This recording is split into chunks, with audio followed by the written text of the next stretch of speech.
So I just made a video that was over an hour long about setting up an email autoresponder with Mailchimp, and then I didn't save it and deleted the whole thing. So I'm going to try it again, but this time I'm going to break it into a little series. So instead of 1 hour long video, I'll hit a couple main points. We're going to start with setting up a list. This is mostly for authors, but really anybody who wants to make an email list and then use it to hopefully sell things, but especially to build readers relationships so that people can sign up to your list and you can communicate with them and build a relationship so they're more likely to support you later if you have a book launch or something like that. There are some other email providers, and if you're on WordPress, you can sign up for some.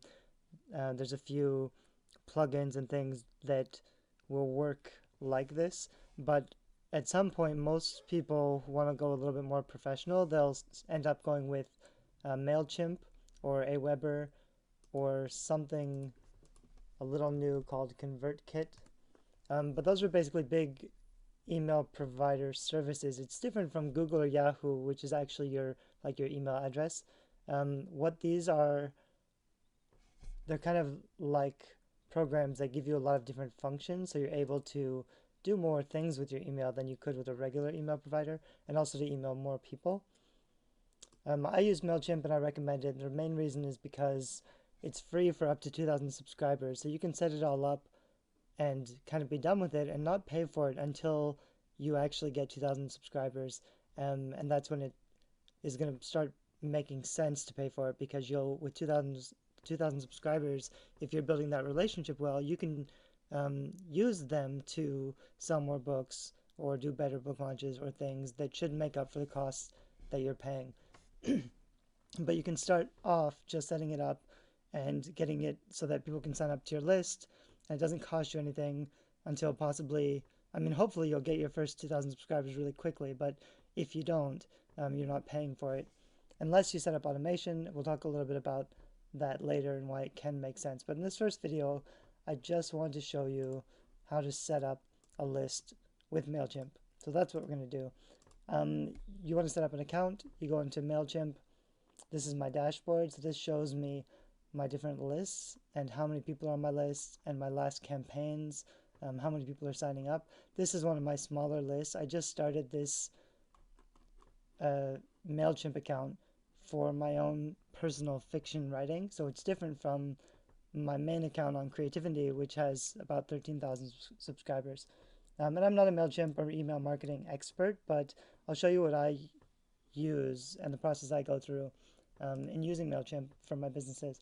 So when you want to start off, you sign up, you have an account, you need to make a new list. I already have a couple of lists set up, but you'll want to create a list. I have like a different one for my fiction writing, like when they buy the book and they come back and they sign up for the book, or they find my website somehow and then they sign up for my free offer because my offer is really good, and then I put them on this list. So those are people who like my fiction and want more fiction. I don't have very many because I haven't published any fiction yet.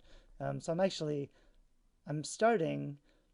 This is young adult readers. This is people who I've gotten onto this list for like giveaways and contests. So those readers don't necessarily know who I am at all. They didn't find me first. They didn't find my books first. I've just done some heavy marketing to build this list, and I haven't even started yet. So the two is probably like me and my mom or something. But what's going to happen is I'm going to do some giveaways and try to build this to 10,000 subscribers before I publish my first book. And I'll have to try to engage those readers enough that they know who I am and they might be interested in buying my book. And I'm targeting them so that these are going to be people who are very specifically young adult readers who enjoy the types of books that I'm going to publish. So these won't just be anybody. It makes a big difference when you have a list. It's going to show you exactly how many people open your emails, how many people click on your emails, and of course you want those to be as high as you can. And I'll talk about some ways that you can do that and increase the opt-in, or the open rates and the click rates and everything, also the opt-in rates. Basically boost all of your numbers. It's not that hard to do if you set up things right. So you've set up a list. probably you're just going to start off and make a list, and your list is going to be my fans or my readers. I've also started this other list because I wanted to connect with other young adult authors before I started going after young adult readers, because I know these authors all have their own platforms and their own followings. And so if I can leverage that to make a bigger group community that can serve all young adult authors in my hub, kind of, that's good for all of us. And I just wanted to put that together and be the organizer. So I have a list. Then you can make a campaign to send out an email, and I'll talk more about that later. But before you do that, once you've got a list set up, even if you don't have any subscribers, I'll take this one because I don't really have anyone in it yet. There's 2 subscribers. That's very nice of them. You can customize your sign-up forms, and that's the thing that you need to do first. Setting up confirmation emails and sign-up forms. I didn't make this look pretty. I should have. Maybe I'll turn it into a PDF later. This is just a little reminder to myself. So we're setting up a list and setting up the confirmation email and sign-up forms. They're important because this is my list. If I go to sign-up forms, this is the thing that people are going to see on my website. There's different ways to set up forms on your website. I'm not going to go into that yet in this video. We're going to go into general forms, and you might want to know what your sign-up form looks like. Mine looks like this right now because I haven't added anything. I could add a logo, I could add a picture. You want something that makes sense for you. I'm actually going to go to another list because I've got one that's a little more set up. So in my fiction one, I've got set up already. So when I go into sign-up forms and general forms, this is what my form looks like. So I could put this in a page. I could put the opt-in box in a page, but I can also just send people directly to this link. So if I want to keep things simple, even if I didn't have a website, I could send people to this link and they could sign up to my list. And it looks kind of like hopefully this will be pretty quick. But it's basically just the form, and sometimes it's better to have the form on a single page because you don't want them to be distracted by a lot of different options. So this is really simple. Like, they click from the back of my book, it goes here, it says sign up and get free books. I could probably style this a little better and have a longer letter, but if they know what they're getting into, if at the end of the book you have a link, it says click here to sign up for more free books from me, they know exactly what they're getting. They're gonna finish and sign up. If you have something really basic and simple like this that looks decent. I'm a graphic designer, so I like having nice looking graphics. It does make a really big difference in conversion.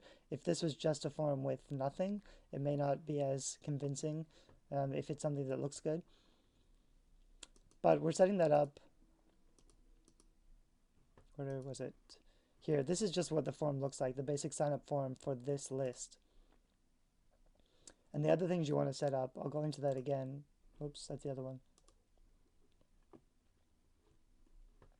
So I've set up my fiction list, and I go to my sign up forms. And in the general forms, you also need to customize these other things. Not below unsubscribe, those aren't so important. But this first part, you need to go through and customize, because the first one's a sign up form. That's just what's down below. And most people, like, unless you send people to this link, they won't even ever see this link. You can use it for a landing page like this. But if you don't, people will just sign up on your website. Let's see if I have an example. We'll go through this again later. But this is my website. This is a nothing sample I was making. On my website, if you click something, you go to another page that has the opt-in box. It looks like that. And so they're not actually seeing this setup form. I'm not using it. I could be using it. It might work better. But we'll talk about how to set all that stuff up later. We're still just the part where we're setting up the sign up form. So besides sign up forms, you have the sign up forms with alerts. That's not really a big deal. It just says there are errors below. But then there's the sign up thank you page. This is where people get sent when they sign up. They'll see this next. It just says almost finished. You need to confirm your email. That's because I have double opt-in on in Mailchimp.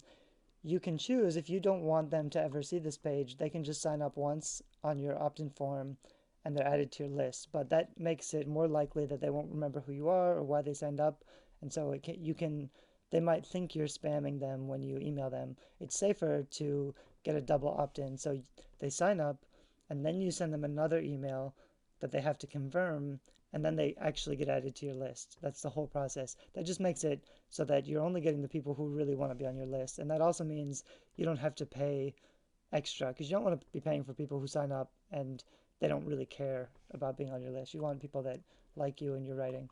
But they're going to sign up for something, and then you say almost finished, confirm your email. So then they have the confirmation email. And I've already customized this. When you do it, it's just going to say something like, please confirm subscription. You need to tell them exactly what to do and why they need to do it. You can have a logo. It's good for branding, but you want it to look kind of decent. So that's the email they're going to get, and they're going to confirm that. And then they're going to come to the confirmation thank you page and a final welcome email. So this is what I have on my confirmation page. It's a little messed up because I was playing with it before. But you'd want to send them a confirmation email or a welcome page. So after they've finished signing up, they get taken to a page that says basically, this might be like the first chance you have to actually get readers to know who you are. So if they're signing up, there's kind of two ways they can get to this page. On the one hand, they sign up because they've bought your books on Amazon and they liked it, and you offered them something like free updates or free books or more stuff. On my books, on each book, I'll say get the next book in the series for free. So they sign up to get that next book in the series for free, and then they're on that particular list. But some people, hopefully, will just find your website because you've been doing a lot of great content marketing. You've been putting up a lot of smart blog posts, people are sharing, so they don't know who you are, which is why you need a short introduction. But they sign up on your list because they see your offer, but they still don't really know who you are. So hopefully they like your writing, and I'll always have a lot of excerpts on my site. So when they do find my site, they can start reading right away. I'll probably put like the first 2 or 3 chapters of every book on my site that's completely open for everybody to read. And then the bottom of that, you can click on it to buy the full book. And people argue about giving away free content. I think if you have to give away enough free content for people to want to buy the book, and that's why Amazon has the look inside feature, because they know that's necessary to sell the book. So all you're doing is taking the stuff off of Amazon, like instead of just having the look inside feature, which means you have to send people to Amazon and they have to click to look inside. I'll make it as easy as possible for them to get into my stories really quickly from my websites. But my point is, people might be signing up to get more of your writing who still don't know who you are. So when they're signing up and they come to this confirmation email page,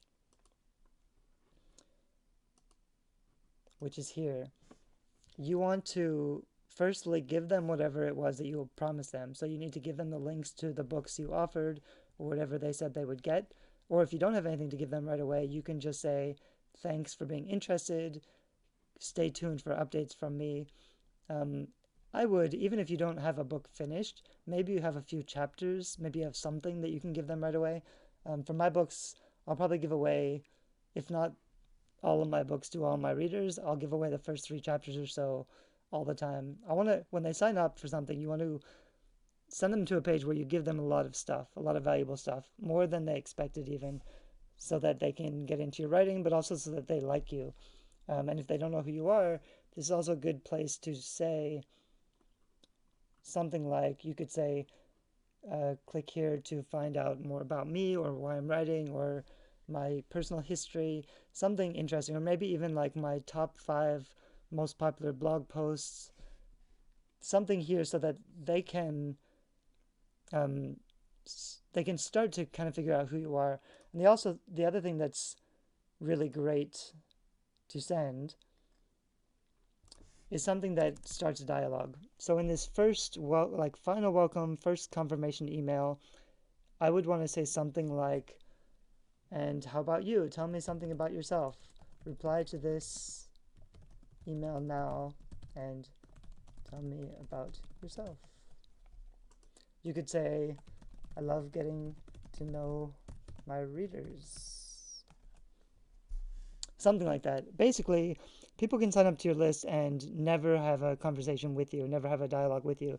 And so then you have strangers on your list, so they won't feel bad about unsubscribing or never buying your books or whatever, because they don't care about you. You've never made an effort to bond with those readers. So what you want to do is just show that you care. Ask them a question about themselves, ask them to respond to you personally. If anyone takes the time to send you an email back and you spend a couple minutes writing them an email back saying, "Thanks for your comments, it's great to meet you. Maybe I noticed you live here, or I used to live there, or we both like kittens, or something we have in common." Um, it takes 2 minutes to make a real connection with that one reader who signed up to your list. That one connection is going to mean they're going to open a lot more of your emails. They're going to care more about what you're doing and what you've got going on. That's the easiest win for you, is to make that effort to take a couple minutes and try to connect personally with each person that signs up on your list. If you can do that, and you want to make it easy with this first welcome email and just say, reply to yourself and tell me something, or even ask a simple question, "What's your favorite book?" Anything like that. Those are things that you need to do. I haven't done it on this, but I should do that also. Um, and it does take time, but hopefully, maybe you'll get a few hundred subscribers on your list a month. That would be great. If so, maybe 10% of those will actually write back. So that's, 10 or 20, and they're only a couple a day. It's pretty easy to write back to the people who make the effort to write to you.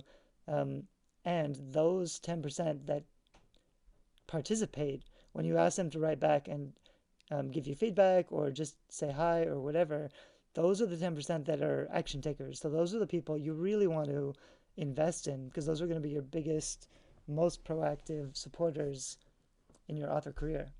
So that you're kind of you're giving those people an opportunity to step up, basically. You're saying instead of just building a street team, because if you say, "I want to build a street team," most people, they might want updates or they might want free books, but they don't really want to be active supporters for you. But you do want to allow the people who are going to be active the space to do that. So this is all still just in lists.